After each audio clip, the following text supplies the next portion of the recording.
Welcome back to another episode of I Am Maria podcast. Today's conversation is not about titles, achievements, or anything you see on LinkedIn. It's about a human behind it all, his decisions, the doubts, the moments that shape who you become.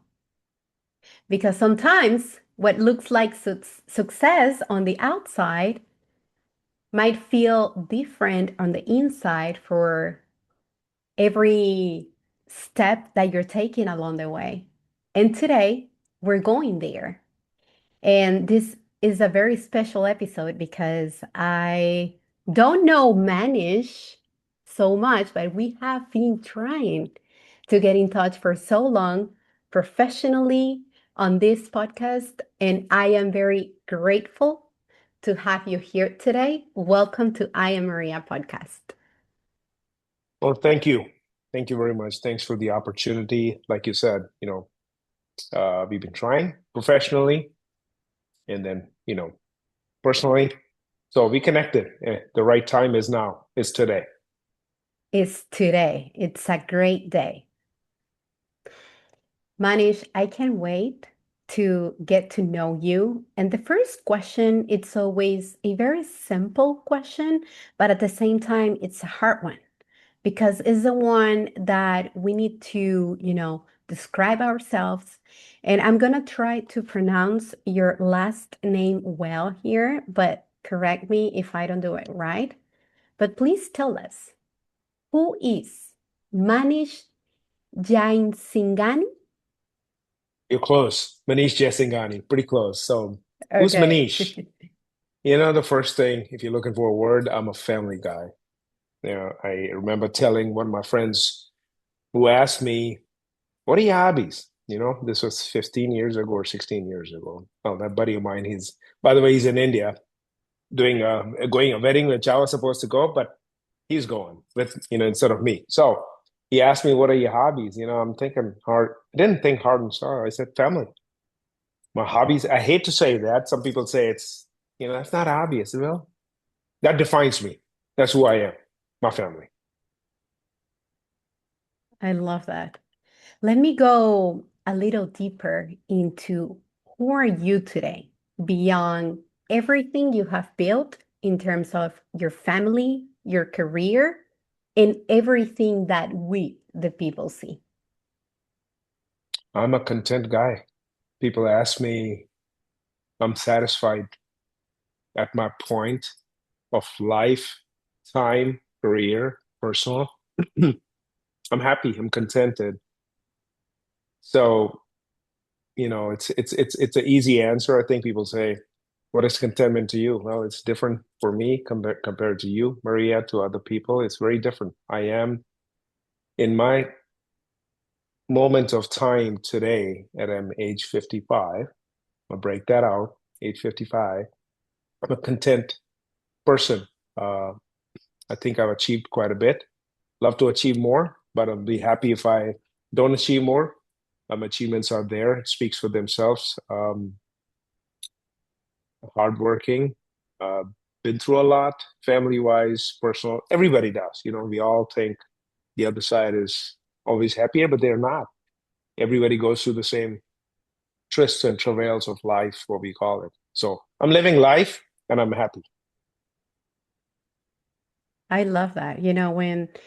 When you get to say that, life brings happiness and brings also hard moments. But when you said that you're living life, that you're good, that you're happy, that is very nice. And I'm like, tell me more, Manish.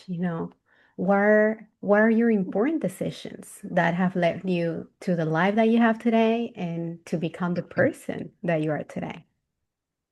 Let me take you back a little bit. I am a first generation immigrant to this country, and I'm thankful to be in this country. I think it's the greatest country in the world. Lived in many, many countries throughout my life, throughout my personal, and this is home. This is home to me. Country's given me a lot of opportunities. Um, Come here age of 22, 23, went to school, did a graduate school. It was not easy, but everything given to me was an opportunity by this country and the people here. I have struggled like most people do. Most people struggle to make it happen, to get to the next step of your personal and professional career. In spite, sometimes people say, well, don't you feel because of your skin color, this and this and that? I said, I never felt that. I never felt that. Or if I felt that, I just ignored it. Maybe it's out there. But everything I've done, I've been helped by people. I've had mentors, good people around me. I don't call them mentors. I just call them good human beings. People who have helped me throughout life, given me a lifeline many times. I've taken it and I've given back to the community. But throughout the years, I have worked. I'm not a smart guy. That's what I tell people. People say, you know, I'm not a smart guy. I'm a hard worker. And I worked my way through life, through the speed bumps, through the pain, both family wise, professionally, personally, So I have researched myself, thought about myself, what I've been through, and I've, over the years, just had a good life. I've not nothing to complain. I would not live my life any differently. If some people ask me, and I said, no, I'm happy the way I am. I don't look back. I always look forward. What's ahead of me? Back is done. I gotta look forward. What is next? What's happening today? What's happening tomorrow? I like that. That's why you're happy because you're present. I'm present. Absolutely. That's a good way, I'm present. Try to be present. It's just doesn't make me, doesn't make me sad. There's always pain and suffering out there, but what do I have, right now? What I've been given, I'm not looking at what I've not been given. So that that has not come easy again. Maria, as you know, I've worked, throughout my years, different stages of life, having kids, struggling through issues there with my kids, etc. Everybody goes through that. But I've decided, this is life. Life is never straight. Life doesn't go up, it goes up and down. And you just got to ride it, just like a wave. Don't fight it. I really like the riding the wave because it's easy to fall into why this is happening to me and whatever. And we have moments. We all have moments. We all have challenges. But if you ride the wave and you enjoy it, even though that's going to bring emotions and hard moments or whatever it's the situation, but then you're going to look back and you're going to say, oh my God, I enjoyed the ride. Life is a ride.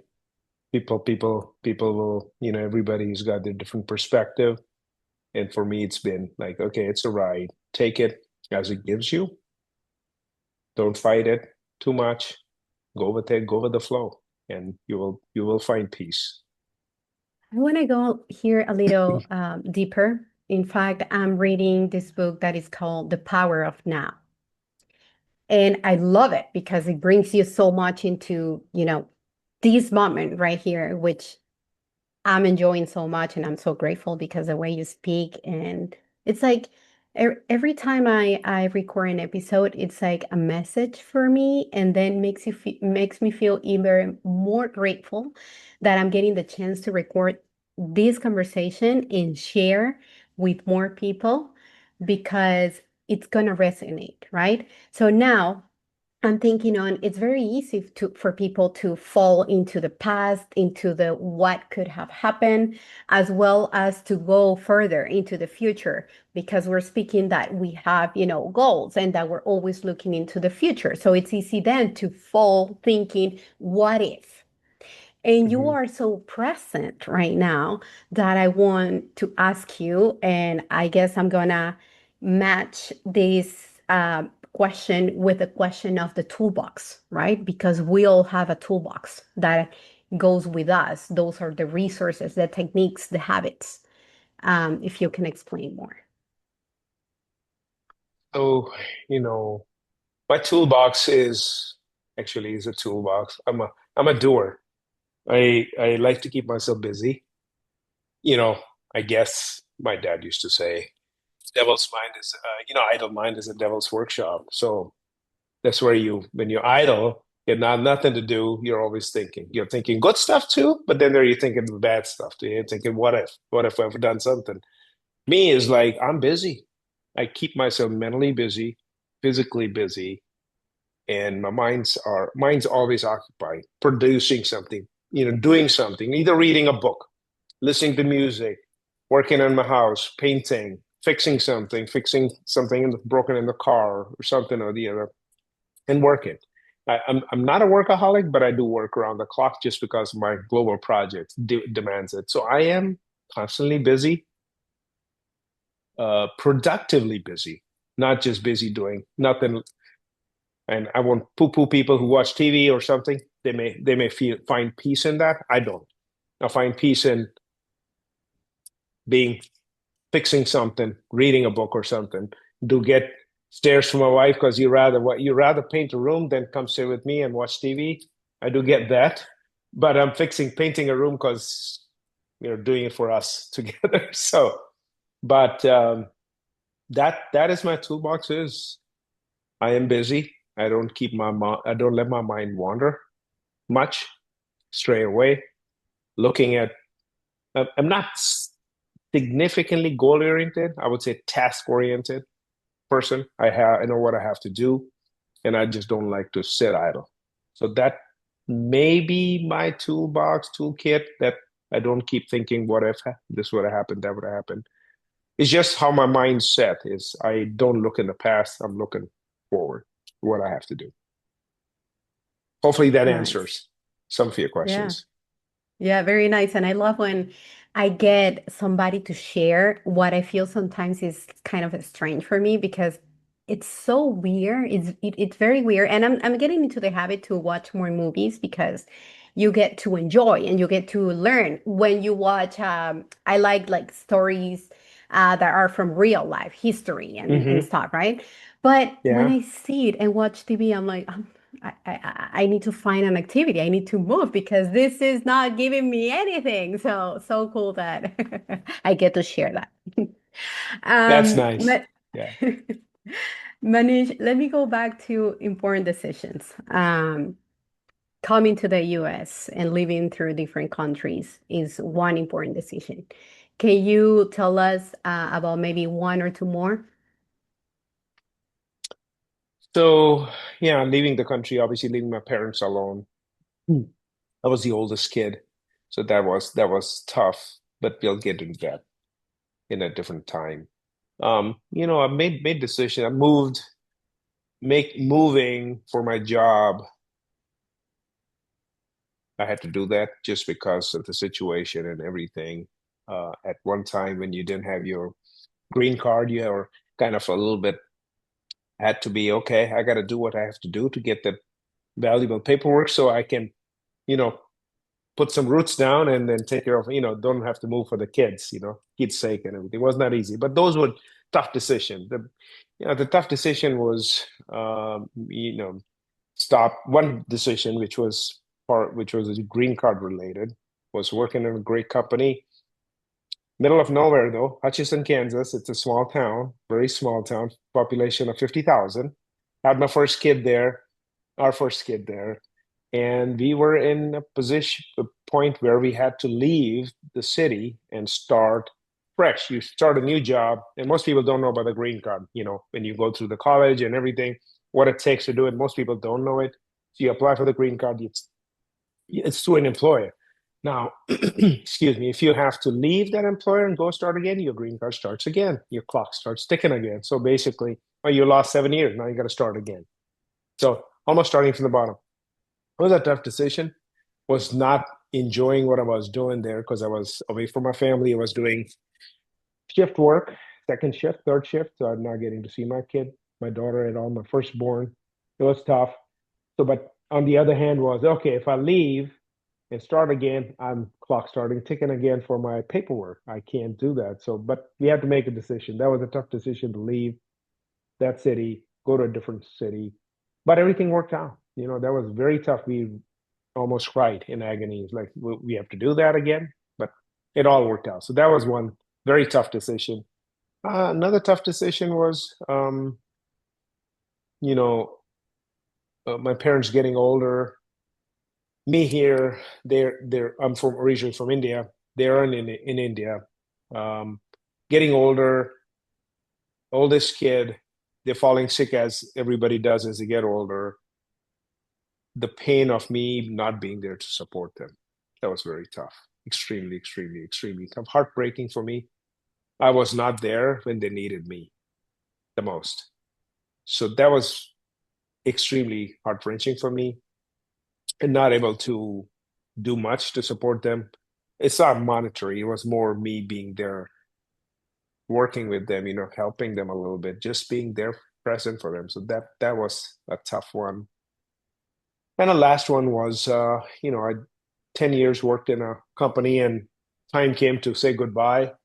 I was done working, did all I could out there, and at that point I was not enjoying work, and I decided to quit and retire. Most people would say, why would you do that? Nobody wants to leave their job without having a job in hand. I said, no, I decided. It was a tough decision, but again, it worked out well. Another opportunity presented itself within 3 months. So here I am. I like the way you kind of took us into what it has been, that journey. Because when we have to take those hard decisions, that this one was really hard because it was completely changing your life, as you said, starting again. Um, I'm sure many people who will watch the episode might be in that moment or might cross that moment. And your words here are going to get them to know that it's going to be okay and that is going to be fine. You just need to find a balance on your decisions. And I always said, what's the best that could happen? Because we can list Correct. so many things on what's the worst that can happen, right? Correct. You can always think of the words. You can always think, what if didn't go this way? Well, it worked. Always does. Always does. Always works. There's not, it's rare where it doesn't work. Eventually works. In a law of the averages do state that it works. But you got to work for it too. Can't leave it to And chance. you're You got gonna to make work it for it. work. Yeah, totally. What part of you did you have to hide at that moment, or you felt like you had to hide, to change, to become that person that led you to this moment? When you're single, it's a different position to be in while we are married, have children. You have to be much more stronger for them. So your vulnerabilities are hidden because you're kind of, your people are. At one time, I was the sole breadwinner.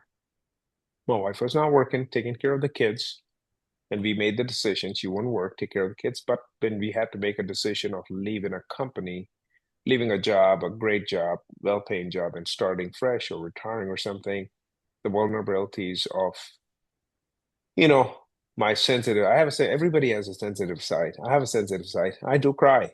I cry more than many men do, probably, but it's okay. I had to hide that. I could not show them how weak I felt at certain points, or my frustration over certain things. So those things had to be hidden from the family. Could not show them. Otherwise, the whole pack of card crumbles. So that was hidden. Not easy because again, as a person, you don't want to let things come out. You can't bottle everything in. It's not nice. But in front of them, I had to be very cognizant that they don't see my side where I'm worried or upset or vulnerable. They have to see my stronger side.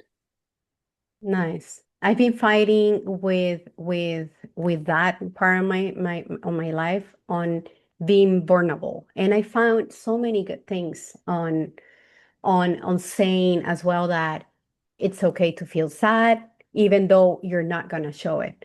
But I love that being as strong and showing that you're really working hard for something is gonna make them as well find that courage, and you find that courage to continue. So I'm gonna go to my next question, which is what's something you work really hard for, and then when you got it, it didn't feel quite expected. I could say a promotion. I worked hard for a promotion one time. It and then it came with all kind of, it's I wanted I last job I worked, I was doing great as where I was doing. I was not feeling I'm going to the next level. I had to create some opportunities for myself. Me, I told my boss that, hey, I want to move up, I want to get promoted. And he said, what will you offer me? Right? What are you going to give me in return for the promotion? And we're going to create something for you. Okay, I'll take on this extra role which you're managing. You're managing a team of people where you should be managing because you're the CEO of the company. Let that come to me. Didn't know what I was getting into. So that promotion came through, with a few extra bucks and whistles, but it wore off pretty quickly because I didn't know what I was asking. I asked for the monetary side, which came, but then it came all the other hassles of managing a team of 10 people in a division which was spread out, not in one location, different parts of the country, not easy to understand the people's psyche when you're far away, working on Zoom and all, not easy. This is prior to 2020, so it was not a good not a good fit, I felt. For me, I don't think I did my analysis clear enough, spend the time and thought through, and I regretted that decision. That's one decision I said, okay, I may walk back if I had not done that because it put a lot of strain on me personally and in my family also. So it kind of spilled over to the family. So, but worked through that, rose through that, got better. But that was a decision I thought was made in haste. Did you feel lost at that moment, or have you ever felt lost even when something around you, it's not looking nice, but by your personality, I get that you're very positive and you're like, it's gonna be okay. Well, I was lost. To be honest, I was lost. I felt I didn't make the right decision. I had nobody to ask for help because I had no mentorship there. My mentorship was my boss. I did reach out to him, but I could not show him that I'm failing or flailing also. Failing or flailing, both. And I did flail. I flailed, floundered for a year and a half, and it was sinking feeling that what have I done? So at that point was why would I do this without, you know, thinking about the consequences? But it got better. I steeled myself and got better. I used to, but figured out how to manage the long distance and the people issues, those issues. I'm a very hard, I'm positive, but I'm a driver. And the one thing I've realized that if I drive everybody hard the way I drive myself, it's not going to work. People are different. So that was where it was a learning, aha moment. This is not going to work because this is not how you cannot expect everybody to be a clone of yourself. You got to bring them up, somehow get them the tools and everything, but don't expect that from day one. So that was pretty rough understanding for me. Got there. Um, but again, being positive, I was positive throughout, but I could not, I was internally, I felt I had failed. I don't know if this question you're going to relate it with this same situation, or maybe there's another moment in your life that you felt pressure to keep being the version of you, but it was really the version that people were expecting from you? You know, I have standards for myself for work ethics, which I keep to myself. I people know that if they hire MJ or Manish, I go by MJ sometimes. Manish, this is what they're gonna expect. So the expectations are there. That's the baseline. Always. I don't, to answer your question, I don't think so. It's always been you they know me and most of my in my career, here's another thing. Most of my career I didn't have a resume. I've not had a resume for 25 years. So every company I've moved in is because somebody knew me and said, hey, we know Manish, we know what he's gonna do, bring him on. So it's been like funny. I never had a resume, so it was like face value. People know me for what I can do. And I'm a hard driver, but to answer your question, no, I don't remember any time where I had to hide something or do something or different. Love that. Very present in your life, in your way of doing things. What do you think people misunderstand about you just by looking at your success? Now, even more than I know that you ever had a resume, and it's like, oh my God, that is really interesting. um,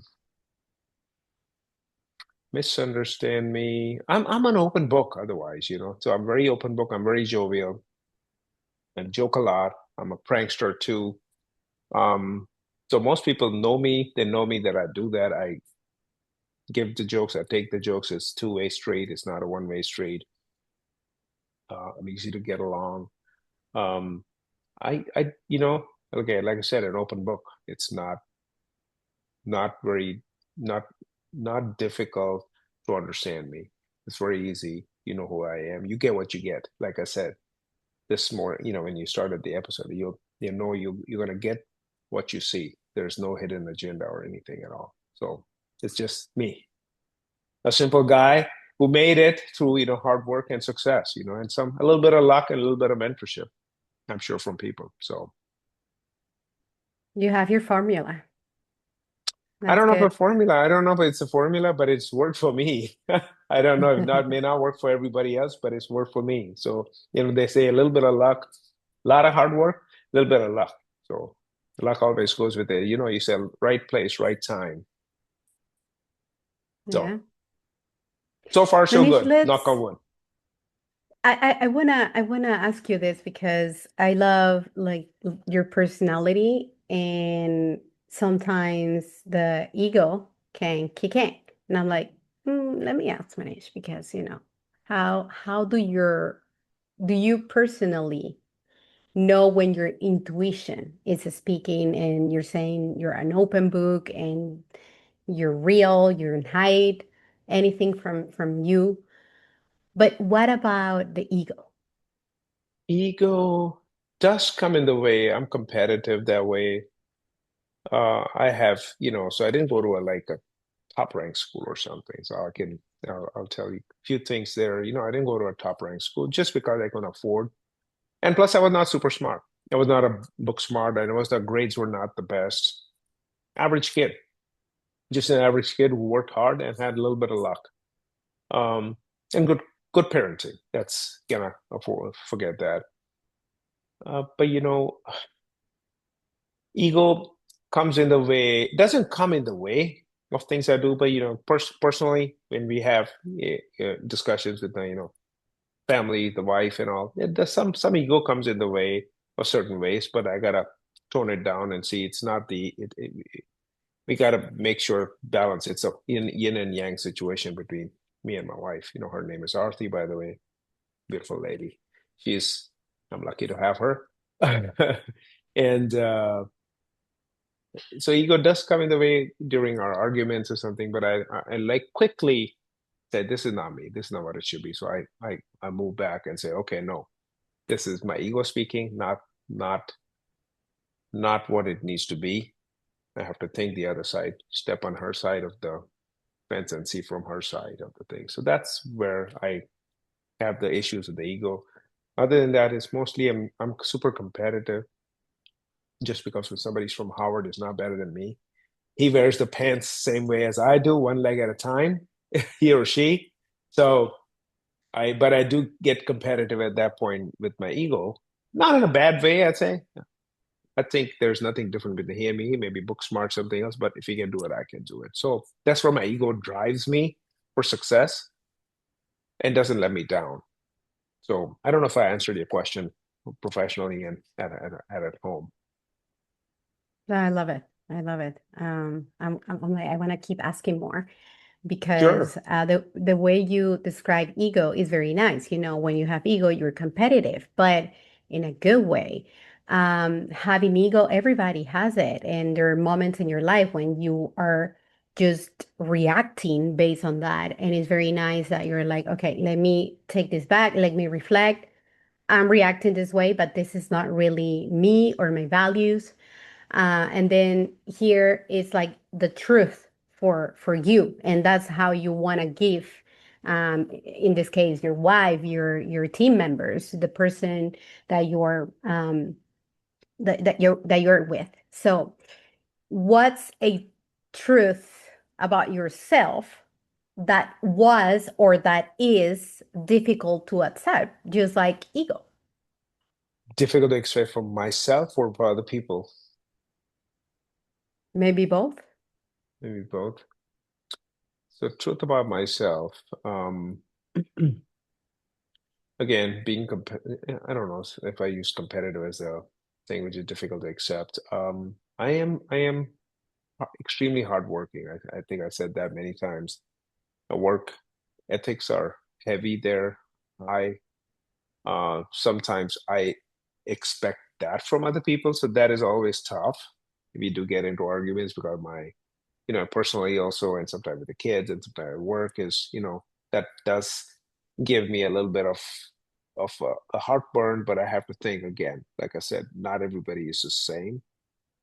Everybody's different. Everybody has got their pluses, which are my pluses here, but their pluses may be other portions where I have a huge void.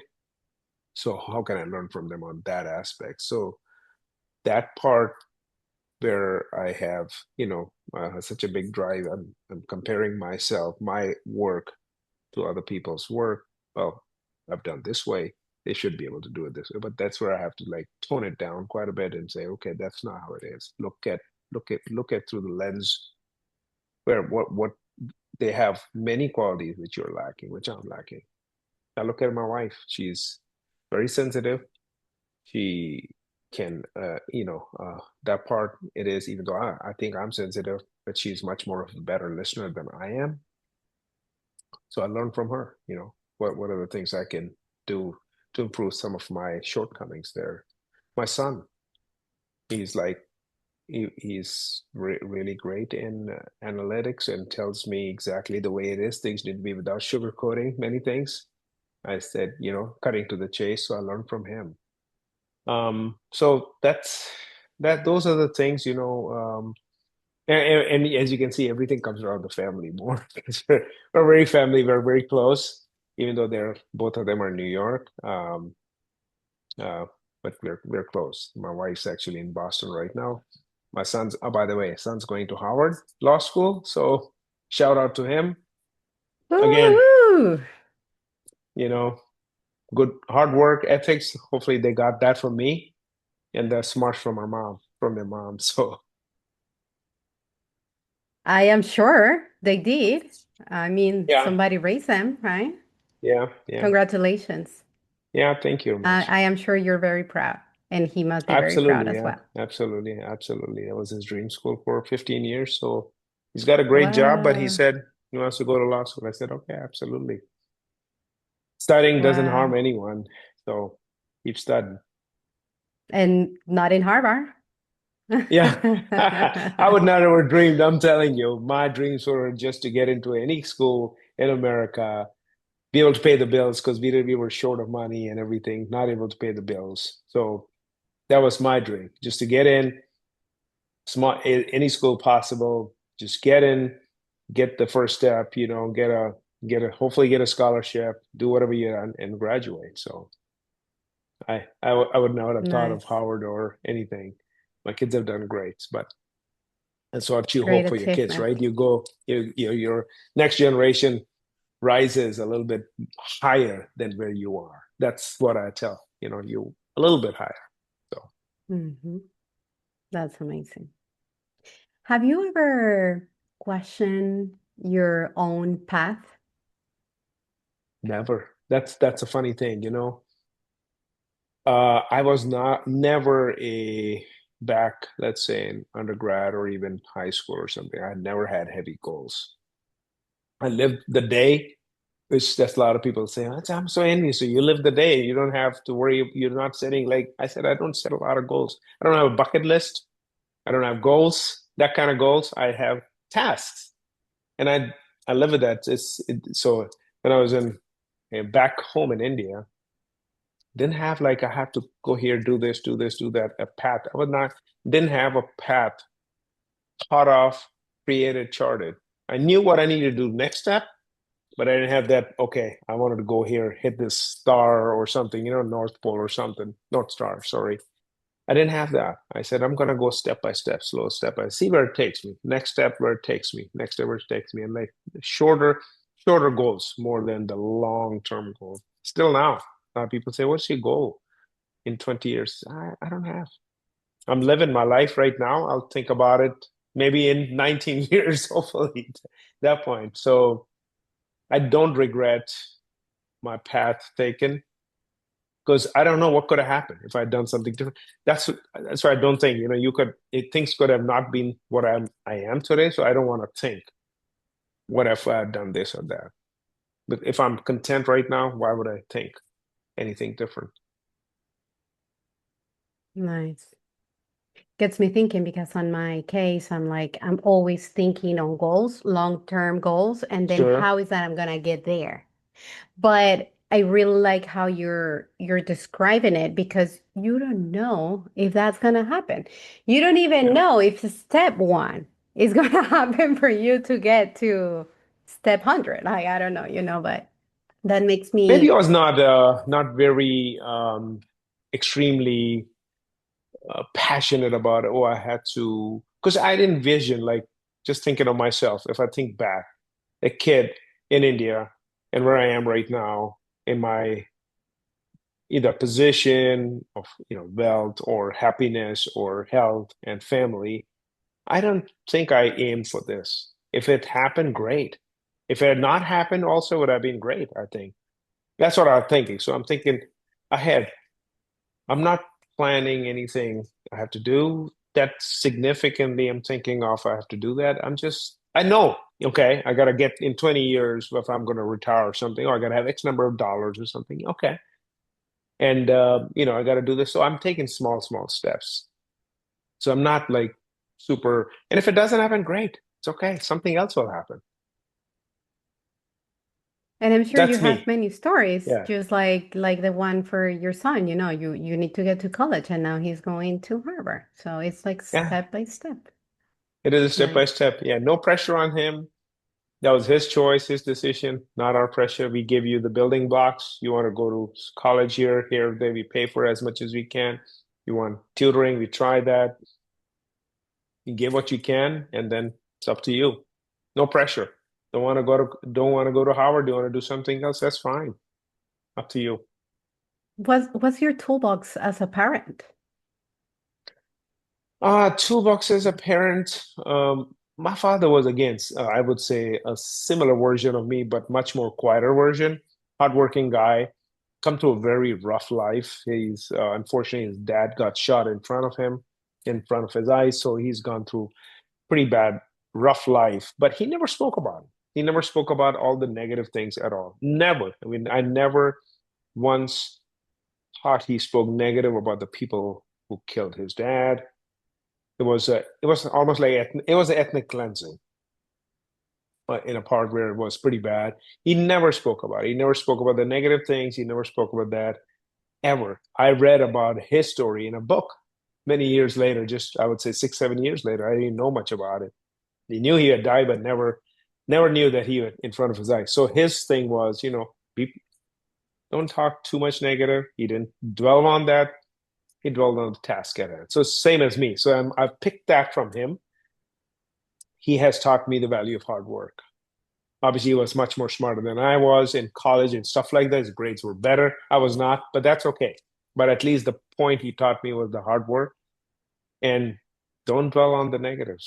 That's toolbox. Don't dwell on the negatives.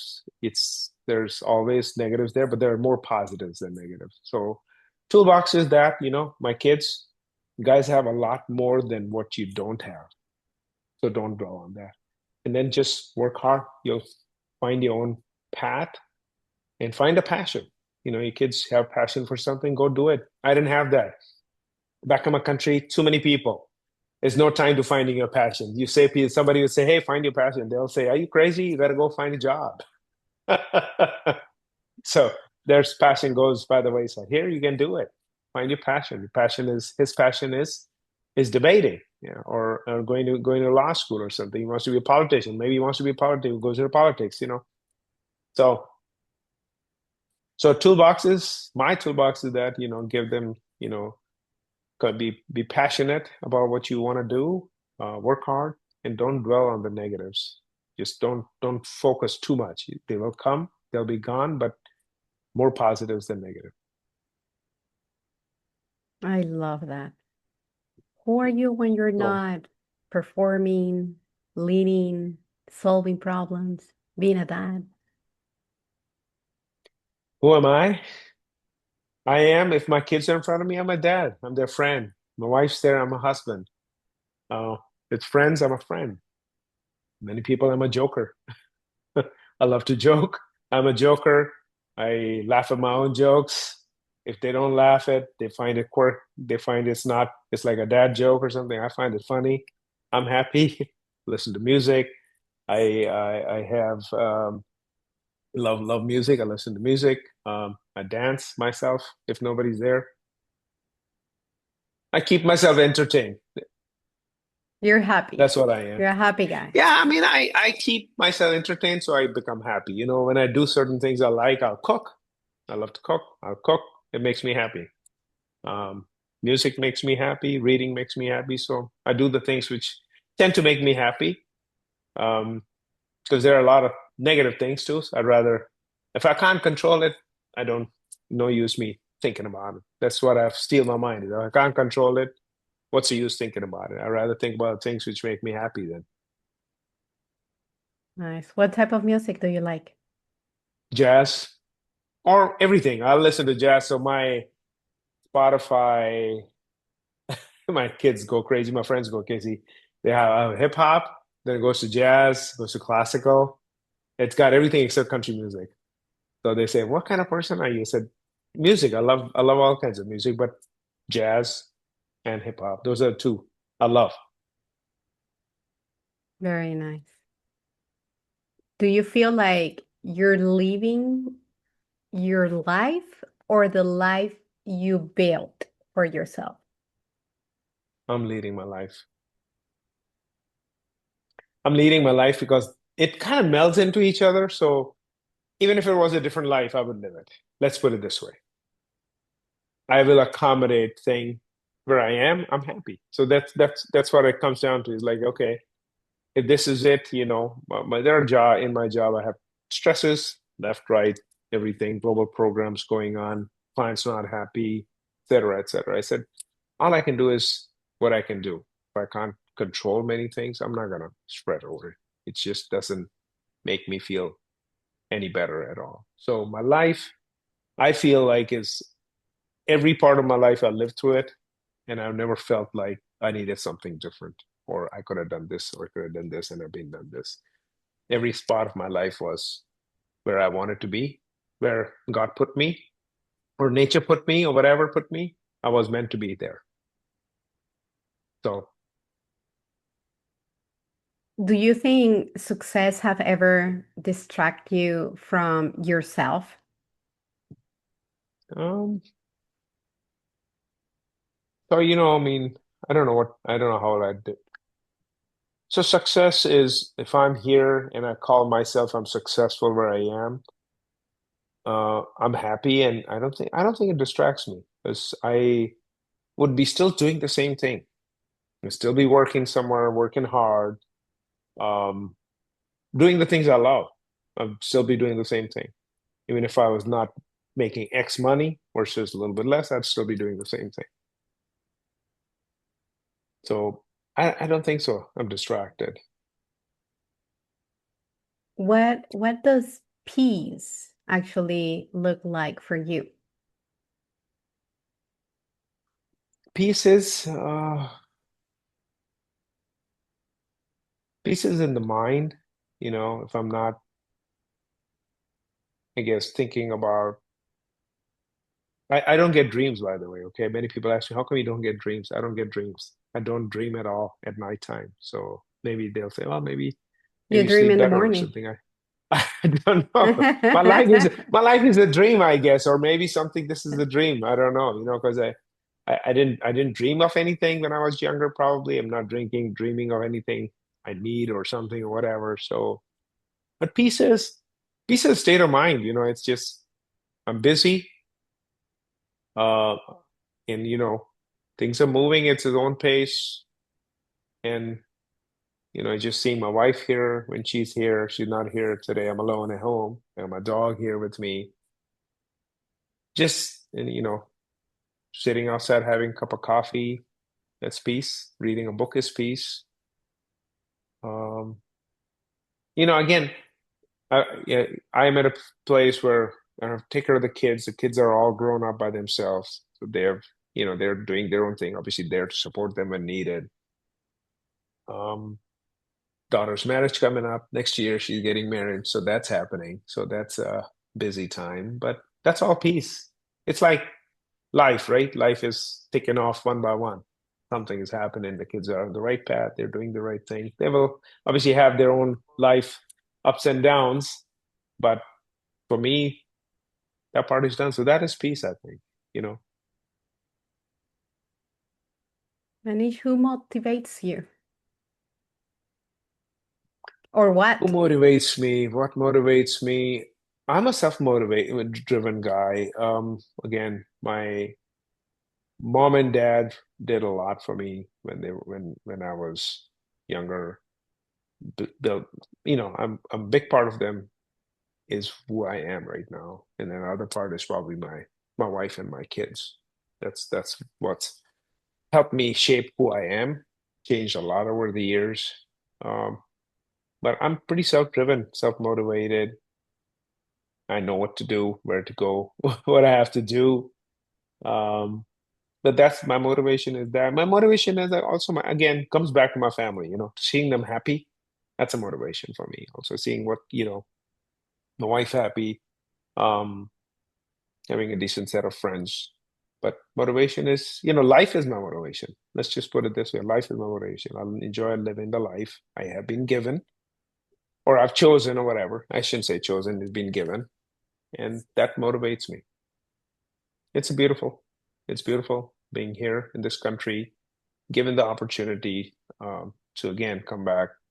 They've given me a lot, so that is a motivation for me to give back also and do well. Nice. Well, Manish, we're starting to get to the end of the episode, but I have two more questions because I want an advice from you. First of all, is what advice would you give someone debating whether, to take that hard decision? It's stay, move to another country, start from zero, whatever it is. What advice would you give them? Listen to your heart. Go with your heart. Don't question yourself too much. You will question, but listen to your heart. Go, go. If you have a passion, go for it. Don't look back. Don't second guess yourself. Just go for it. Even if you don't succeed at first, you will succeed eventually. Your definition of success is don't let others define your success. You define your own success level. Otherwise, you'll never be happy. So I'm happy where I am because I didn't let others define. who I am. I define my own path and I listen to myself. Had help on the way, but that's my, advice to people. Listen to your own heart and don't look back. Just and find the passion and go for it. So beautiful and well said. What would you like people listening to take away from this episode? I'm a simple guy, um, very simple guy with had a basic dream of coming to America. If you say that was the dream, that was the dream, and the dream had became a reality. I'm a simple guy, hardworking guy, close to the family, and that's it. I love life. Love life. Be present. Well, Yeah, if there's something powerful about this conversation, it's because it reminds us that behind everything, every title, every achievement, every version that we show to the world, there is a human being still figuring it out every day. Still becoming, still questioning, still evolving, and maybe that's the point, you know, absolutely. being We here, all do. being We all present, learn. We all learn right? every day. Learn from everyone. Learn from different parts of life, different from young people, from older people, from different successes you learn from. You learn from your failures. So Yeah. And we don't be need to present. have it You're all right. figured out. Yeah. Be Nope. connected with you. Don't figure it out. Their life's over. That's what I tell people. Life will be over if you figure everything out because there's so much to figure out. Yeah. Build, grow, move forward, listen to Move yourself, forward. resonate with the moment that is giving you that peace, that love. Because sometimes Yeah, the most important answer that come from what you are achieving, but from everything that is inside you. inside of you. Yeah. Don't Manish, let. thank you so Yeah. much for being here. Thank you. No, thank you. Appreciate it. Thank you very much. Made me think more than I'd usually think about myself because I don't get to sit down and do this for 1 hour. I'm always doing something or the other. My eyes are looking, okay, I got to fix this. I got to fix it. I got to do this or something. So this is nice. Nice for me to sit, listen, retrospect, introspect myself also. So it's good. Thank you very much. I really appreciate the time. Thank you. This is why I Am Maria podcast exists. And from everybody listening to this episode, don't forget to subscribe, to like, to make a comment, and to share because this story needs to inspire and motivate so many others. See Thank you you. later. Thank you. Bye-bye.